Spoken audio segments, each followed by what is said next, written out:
வணக்கம். இன்றைய நாள் 4/10/2025 சனிக்கிழமை. செய்திகள் வாசிப்பவர் ஹிமாஷா உபைதுல்லா. பனேசியா தமிழின் பிரதான செய்திகள்.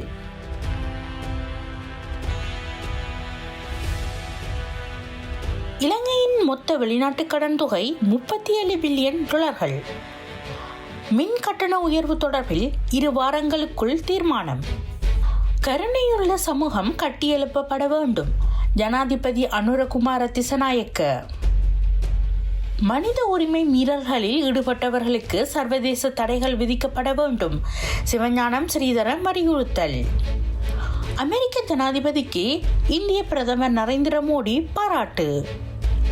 ட்ரம்பின் அழைப்புக்கு மத்தியில் காசா மீது இஸ்ரேல் புதிய தாக்குதல். தொடர்வது விரிவான செய்திகள். முதலில் தாயகச் செய்திகள். இலங்கையின் மொத்த வெளிநாட்டு கடன் தொகையானது $37 மில்லியன் என தெரிய வந்துள்ளது. அரசாங்க நிதி பற்றிய குழு COPF அண்மையில் நாடாளுமன்ற உறுப்பினர் கலாநிதி ஹர்ஷ டி சில்வா தலைமையில் கூடிய போது இந்த விடயம் வெளிப்படுத்தப்பட்டது. இலங்கை பெற்ற கடன்கள் குறித்து குழு விசாரித்த போது கூட்டத்திற்கு அழைக்கப்பட்ட போது கடன் மேலாண்மை அலுவலக அதிகாரிகள் $37 பில்லியன் அதாவது 19.6 டிரில்லியன் ரூபாய் வெளிநாட்டு கடன்கள் பெறப்பட்டுள்ளதாக கூறினர். முன்னாள் ஜனாதிபதி மைத்ரிபால சிறிசேன தனது உத்தியோகபூர்வ இல்லத்திலிருந்து வெளியேற அரசாங்கத்திடம் கால அவகாசம் கோரியுள்ளதாக தகவல்கள் வெளியாகியுள்ளன. அதன்படி மைத்ரிபால சிறிசேன தற்போது வசித்து வரும் கொழும்பு கெப்டிபோல மாவட்டத்தில் அமைந்துள்ள உத்தியோகபூர்வ வீட்டிலிருந்து வெளியேற எதிர்வரும் நவம்பர் மாதம் 1ஆம் தேதி வரையில் கால அவகாசம் கோரியுள்ளார். எனினும் தற்போது அவர் தனது அனைத்து உத்தியோகபூர்வ வாகனங்களையும் அரசாங்கத்திடம் ஒப்படைத்துள்ளதாகவும் செய்திகள் வெளியாகியுள்ளன. முன்னாள் நாடாளுமன்ற உறுப்பினர் விமல் வீரவன்ச விவரித்த புவக் தந்தாவோ சானாவுடன் எந்த அரசியல் தொடர்பும் தமது தரப்புக்கு இல்லை என்று தேசிய மக்கள் சக்தி NPP விளக்கமளித்துள்ளது. மேலும் வீரவன்சாவை கைது செய்து இந்த கூட்டு தொடர்பாக விசாரணை நடத்துமாறு குற்றப்புலனாய்வு துறையை CID தாங்கள் கேட்டுக்கொள்வதாகவும் பிரதி அமைச்சர் ரூவன்சனர தெரிவித்துள்ளார். கடந்த செப்டம்பரில் இலங்கை மின்சார சபையால் மின்சார கட்டணத்தை 6.8% அதிகரிக்க முன்வைக்கப்பட்ட முன்மொழிவு குறித்து பொது பயன்பாட்டு ஆணையத்தின் முடிவு அடுத்த 2 வாரங்களில் வழங்கப்படும் என பயன்பாட்டு ஆணையத்தின் செய்தி தொடர்பாளர் தெரிவித்தார். அதன்படி இந்த மாதம் 15ஆம் தேதி அல்லது அதற்குள் முடிவு எடுக்கப்படும் என்று தெரிவிக்கப்பட்டுள்ளது. நாட்டை அளிக்கின்ற சமூக விரோதிகளை சட்டத்தின் மூலம் தண்டனை வழங்கி வளமான நாட்டை உருவாக்குவோம் என்ற உறுதிப்பாட்டை தேரர்கள் முன்னால் சத்தியம் செய்வதாக ஜனாதிபதி அனுரகுமார திசநாயக்க உருக்கமாக தெரிவித்துள்ளார். அஸ்கரிய பீடத்தின் அனுநாயக்கர் பதவிக்கு புதிதாக தேர்ந்தெடுக்கப்பட்ட உபபீடாதிபதி நாரம்பனாவோ ஆனந்த தேரருக்கான ஸ்ரீசன்னஸ் பத்திரத்தை வழங்கும் அரச நிகழ்வில் ஜனாதிபதி அனுரகுமார திசநாயக்க கலந்து கொண்டிருந்தார். இலங்கையில் இடம்பெற்ற மனித உரிமை மீறலுக்கான நீதியை பெற்றுக்கொள்வதற்கு ஒரு நாட்டுக்கே உரிய சிறப்பு அறிக்கையாளர் நியமிக்கப்பட வேண்டுமென நாடாளுமன்ற உறுப்பினர் சிவஞானம் ஸ்ரீதரன் ஐக்கிய நாடுகள் மனித உரிமைகள் பேரவையிடம் வேண்டுகோள் விடுத்துள்ளார்.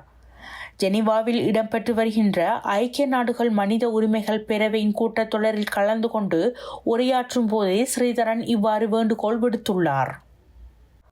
மாணவி ஒருவர் வகுப்பறையில் பல மாணவர்களுடன் சாதாரணமாக எடுத்துக்கொண்ட புகைப்படத்தை எடிட் செய்து ஆபாச புகைப்படமாக மாற்றி சமூக ஊடகங்களில் வெளியிட்ட இளைஞரை குற்றப்புலனாய்வு திணைக்களத்தின் வடமேற்கு மாகாண கணினி குற்றப்புலனாய்வு பிரிவினர் கைது செய்துள்ளனர். கைது செய்யப்பட்ட நபர் மெதியாகன பகுதியைச் சேர்ந்த 19 வயது செங்கல் தொழிலாளி என தெரிய வந்துள்ளது. இந்நிலையில் குறித்த சந்தேக நபர் குருநாகல் நீதிவான் நீதிமன்றில் முன்னிலைப்படுத்தப்பட்ட பின்னர் விளக்கமறியலில் வைக்கப்பட்டதாக குற்றப்புலனாய்வு திணைக்களம் தெரிவித்துள்ளது. தொடர்வது இந்திய செய்திகள். ஹாமஸ் பணைய கைதிகளை விடுவித்து ட்ரம்பின் திட்டத்தின் சில பகுதிகளை ஏற்றுக்கொள்ள தயாராக இருப்பதாக வெளிப்படுத்தியதைத் தொடர்ந்து வளர்ந்து வரும் காசா அமைதி ஒப்பந்த கட்டமைப்பில் அமெரிக்க ஜனாதிபதியின் பங்கை இந்திய பிரதமர் நரேந்திர மோடி வரவேற்றுள்ளார். இது குறித்து இன்று அவர் எக்ஸில் பதிவிட்டுள்ளதாவது: காசாவில் அமைதி முயற்சிகள் தீர்க்கமான முன்னேற்றத்தை அடைந்து வரும் நிலையில் ஜனாதிபதி ட்ரம்பின் தலைமையை நாங்கள் வரவேற்கின்றோம். பணைய கைதிகள் விடுதலைக்கான அறிகுறிகள் ஒரு குறிப்பிடத்தக்க முன்னேற்றத்தை குறிக்கின்றன என்றார். தொடர்வது உலகச் செய்திகள். அமெரிக்க ஜனாதிபதி டொனால்ட் ட்ரம்ப் குண்டுவீச்சு தாக்குதலை முடிவுக்கு கொண்டுவர உத்தரவிட்டு ஹாமஸ் அமைதிக்கு தயாராக இருப்பதாக கூறி அறிவித்த சில மணி நேரங்களுக்கு பின்னர் சனிக்கிழமை 4 காசாவில் இஸ்ரேல் புதிய தாக்குதல்களை நடத்தியது. இந்த தாக்குதல்களின் விளைவாக 6 பேர் உயிரிழந்துள்ளனர். உள்ளூர் அதிகாரிகளின் கூற்றுப்படி காசா நகரில் ஒரு வீட்டை தாக்கிய இஸ்ரேலிய தாக்குதலில் 4 பேர் உயிரிழந்துள்ளனர். அதே நேரத்தில் தெற்கு காசாவில் உள்ள கான் யூனிஸில் நடந்த மற்றொரு தாக்குதலில் 2 பேர் உயிரிழந்துள்ளனர். இத்துடன் பனேசியா தமிழின் பிரதான செய்திகள் நிறைவு பெறுகிறது. செய்திகளை உடனுக்குடன் தெரிந்து கொள்ள பனேசியா தமிழ் நியூஸ் வலையொலியை சப்ஸ்கிரைப் செய்யுங்கள். நேரலையில் www.panesiatamil.tv என்ற இணையதளம் வாயிலாக தொலைக்காட்சியை பார்வையிடலாம். நன்றி, வணக்கம்.